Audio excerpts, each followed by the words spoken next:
I have to imagine, Kyle, at this time when you're explaining to colleagues at Goldman or family at home that you're making a move in your career, but you're going to work on this protocol called the graph, you had to explain this in non-technical terms that these folks could understand. So how did you do it? How did you describe what the graph was at that time?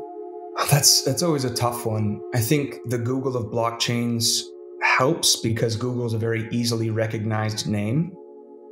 But I think I like to use this analogy because it really helped me understand it. And I think it's helped a lot of other people understand it as well.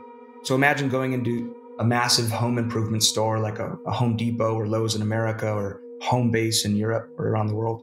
Now imagine that store is 1,000 times the size of a normal store. But imagine if every tool, every appliance, every plant, every item were scattered all across the store in no particular order, just piled in. And not only that, millions of items are dropped in from the sky every single day, just airdrop, if you will. The most recent items dropped would likely be the easiest to find, but what about all that junk underneath the billions and probably trillions of other items at the bottom of the pile? And if you think about it in a basic way, that's kind of what happens with data on the blockchain. And if you want a piece of data for an app, just like an item in the store, you have to go scrounging for it, often manually. It's not a fun time, as I'm sure a lot of builders in this space know, and that's where the graph comes in.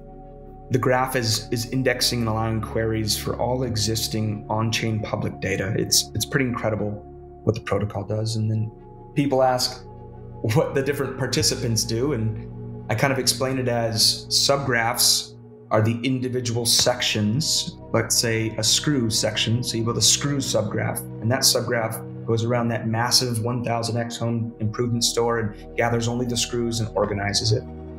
The curators are the ones who come in and say, oh, it's summer. There's going to be a lot of people buying plants, and they put their GRT to show indexers what's going to be important for whatever season. And the indexers are the individual franchisees that make that one giant home improvement store into 1,000 franchises to make it more palatable. And they go straight to the subgraphs, grab the screws they need based on the curator's signaling, and they put it within their personal store and serve whatever customers come straight to them.